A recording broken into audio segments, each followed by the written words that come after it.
If you have a question for Dr. Donna, please do leave it on my page and I will be happy to answer the question for you.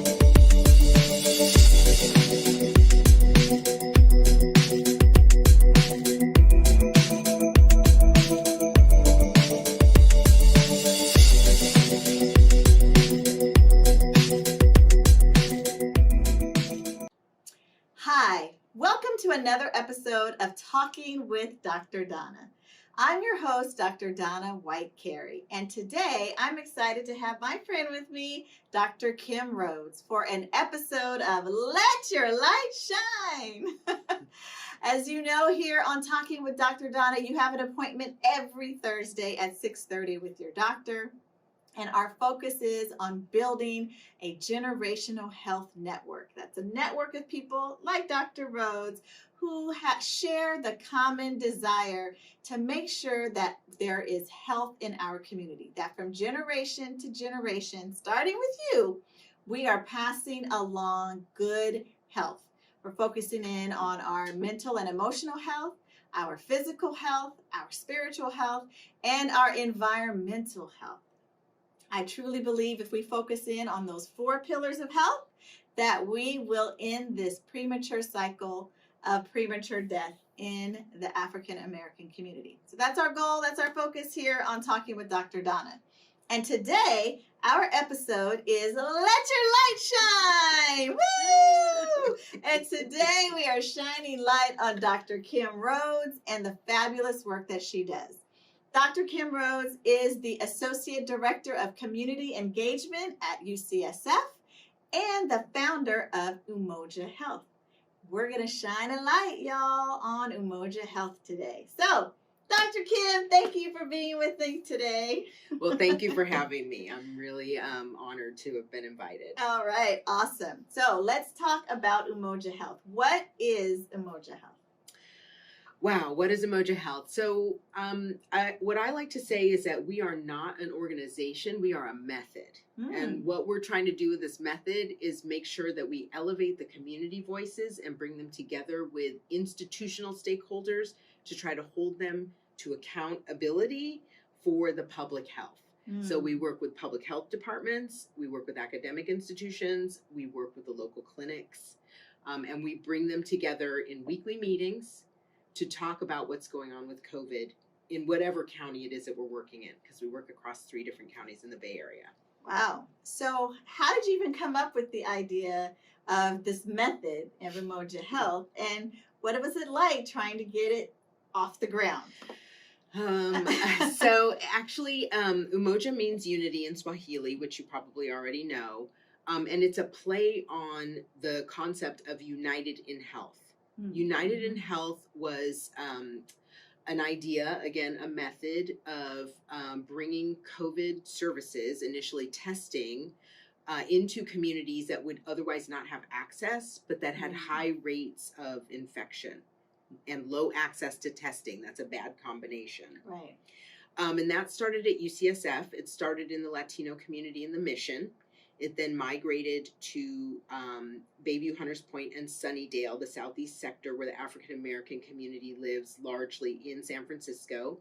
And then we were asked to come over to Alameda County to help in Fruitvale. Okay. But I was already working with a lot of partners in East Oakland. And so I said, well, if UCSF is going to provide resources to Fruitvale, we should also get resources for Deep East Oakland.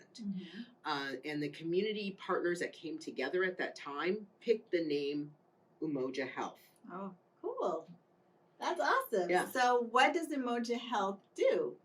So when we started out back in August of 2020, we were trying to provide testing services because we noticed when we looked at the map of Alameda County that the places that had high infection rates had relatively low testing rates.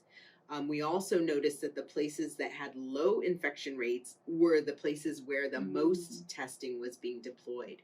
And so we wanted to try to make those 2 things match, because if there are a lot of infections, then what we needed to do is detect them, help those people isolate and or quarantine, stay out of the community to break the chains of transmission. So when we started, just like the original United in Health initiatives, when we tested folks, if they had a positive test, we would provide what's called community wellness team services. So we would deliver a bucket of personal protective equipment, so masks, hand sanitizer, gloves, and then cleaning supplies. Okay. And then we would give them a call every day of their isolation time. Wow. Every day to see how they were doing, and then deliver groceries. So we would take an order for like a week or so and then circle back and find out if they needed more food and have those groceries delivered to these households. The idea is give people the support they need to stay home, because that was the way we were going to be able to break the chains of transmission. Wow. So that's how it started. And it started in my garage. You're kidding me. No. Yeah, we were in my garage probably until, we started in 2020. I think we were able to move into the building at the Children's Hospital Oakland Research Institute, which is a UCSF building now. We were able to move into that building in early 2021. Wow. That's amazing. See, now you know why we're letting her light shine, because I'm telling you all, Dr. Kim is the most humble person that I know. And like, to drag her on today, to actually be here to talk about what she's done is like a feat. And so I'm happy that we are shining the light on you, because you have done amazing work, really building up UMOJA Health to really help our community. And I'm going to let you talk about what your focus is and who you're focused on and why. Sure. So in San Francisco, we started with these mass testing events, and they would typically last 4 days, and then they would kind of disappear.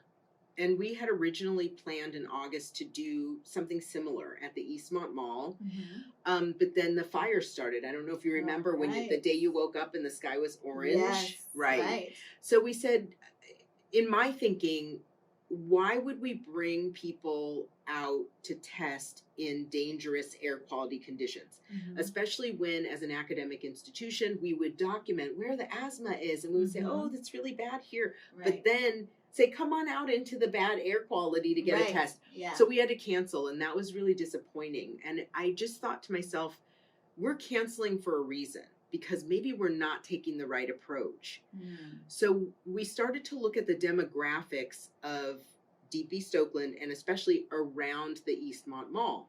And what we found was that there were only 36% of the population there is still African American. Right. And that meant if we did a mass testing event there, we might not really reach all of the African American people who really needed access to these resources.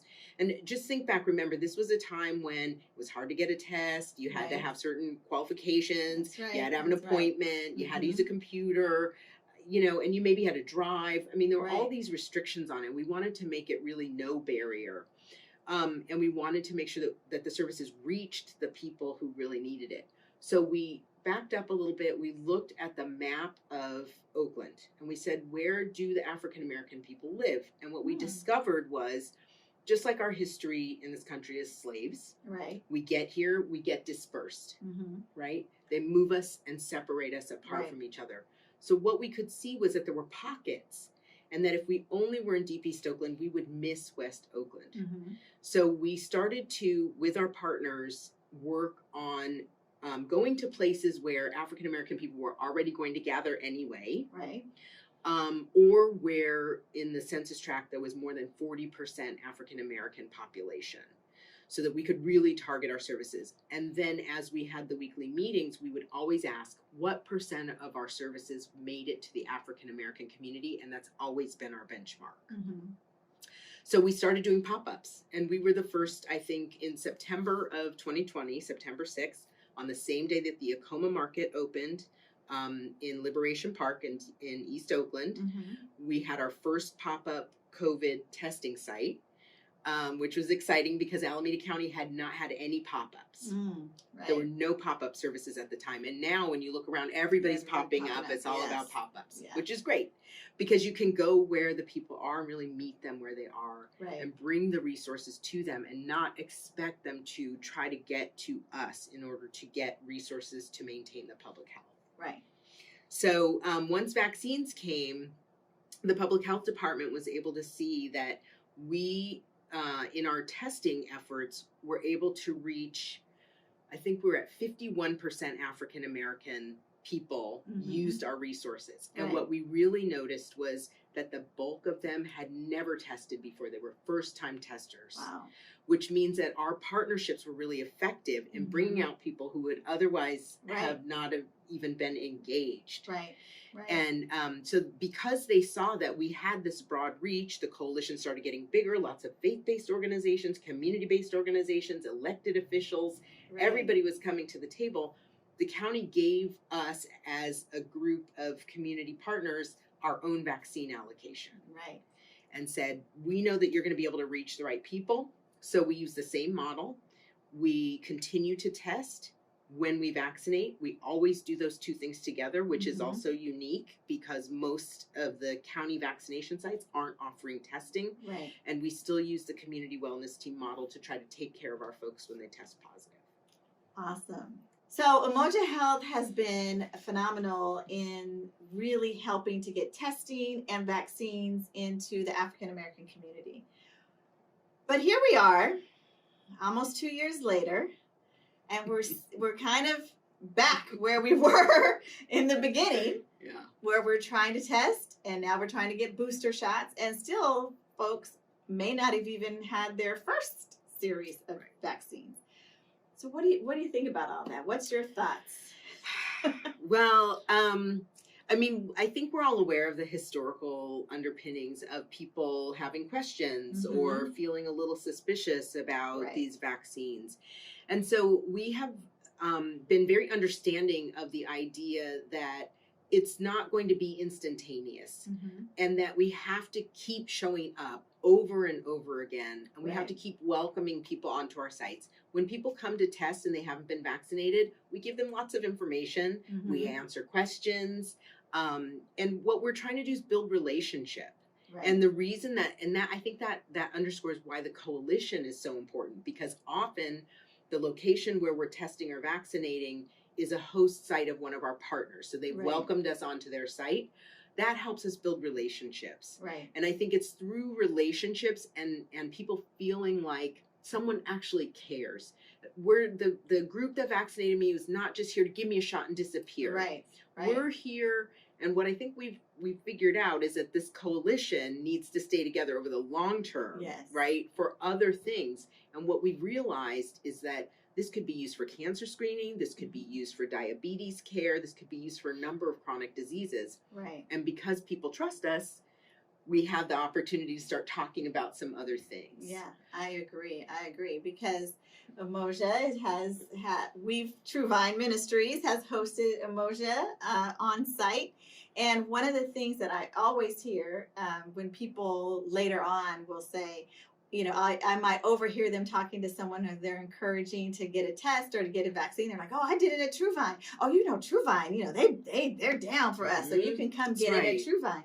And that is really what it is with the community partners, right? If you trust one of the community partners and your community partner is saying, we're bringing in this organization, people are going to be more likely to trust. So that's right. And I also want to point out that we did our trial run of vaccinating in the community, for the community, by the community, here at True Vine. Woo-hoo! It was our very first Let Your Light Shine. That's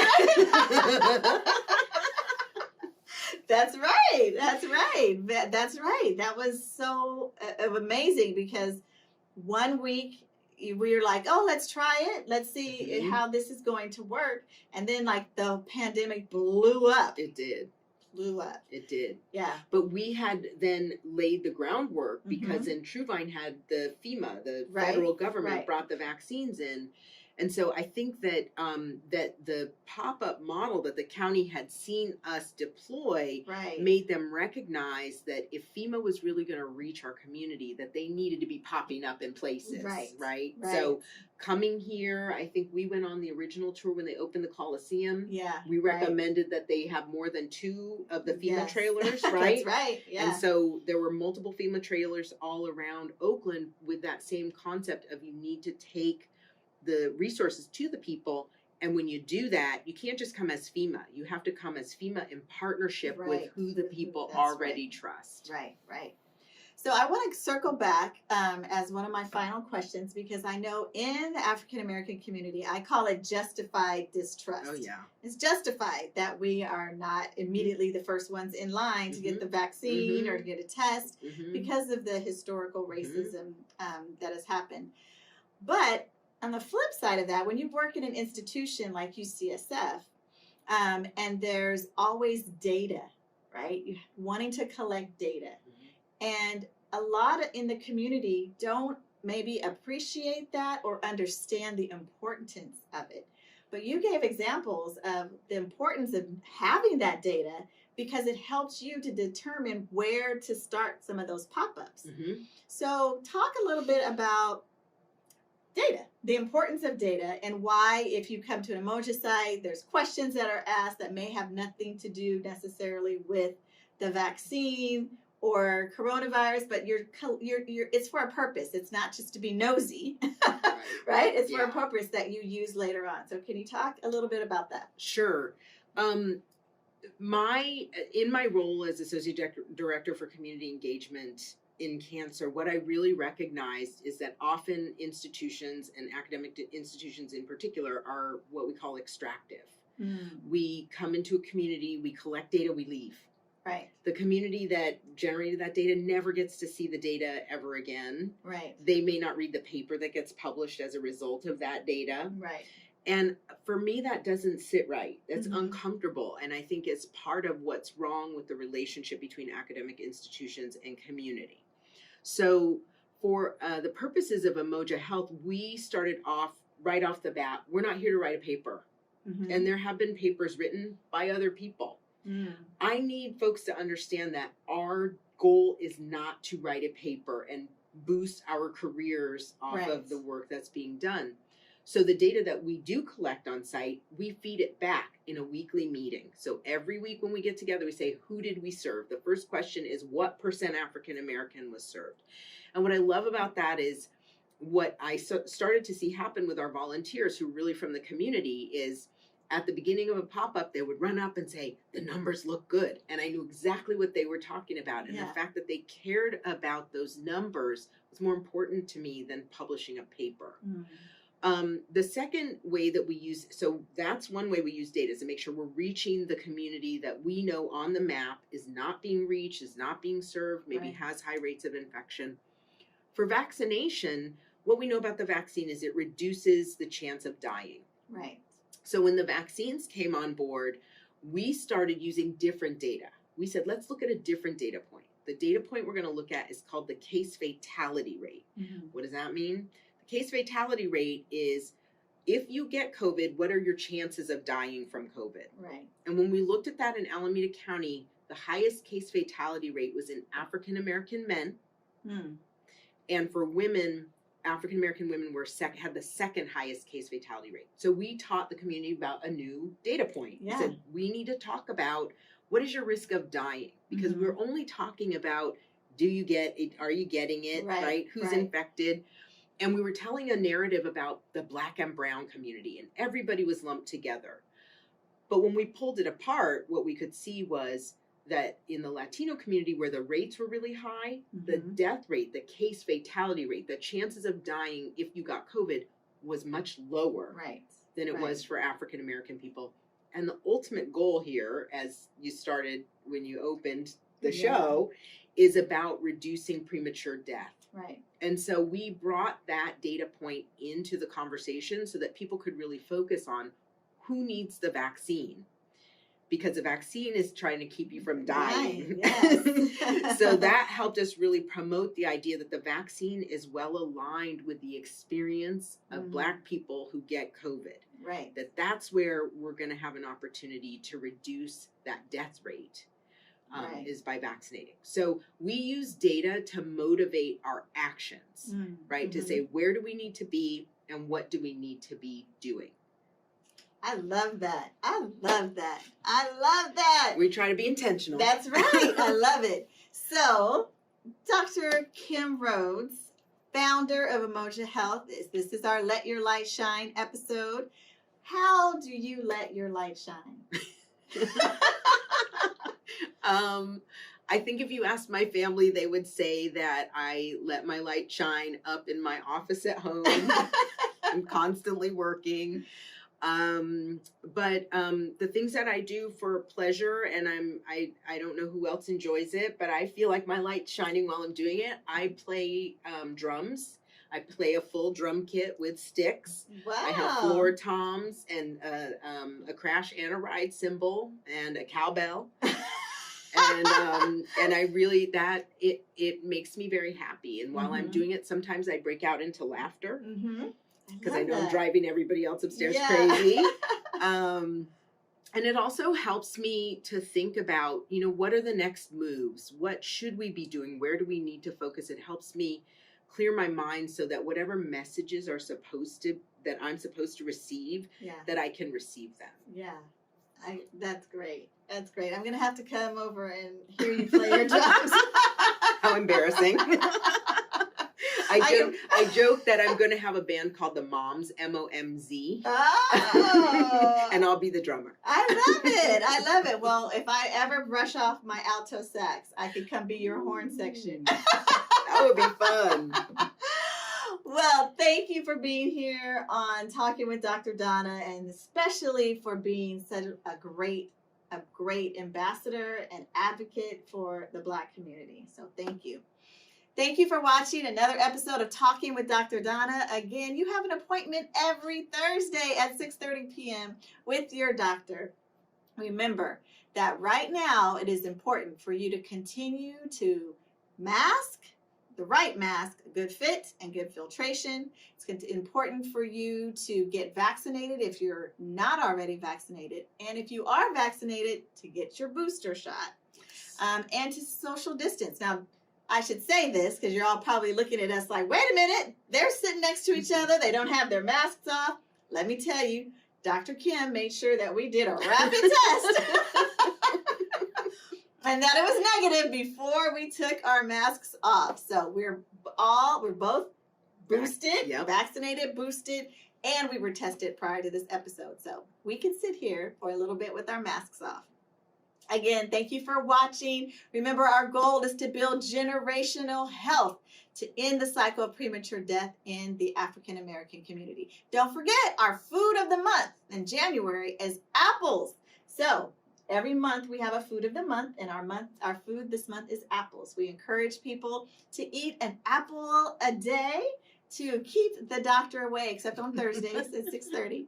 And just make sure, again, if you have any recipes that look pretty exciting or fun, post them on my page. And if you have not already subscribed to my channel, please do go over to YouTube and subscribe. Hit that bell right next to it so that every time I go live, you'll know. Thanks for watching. Have a blessed night.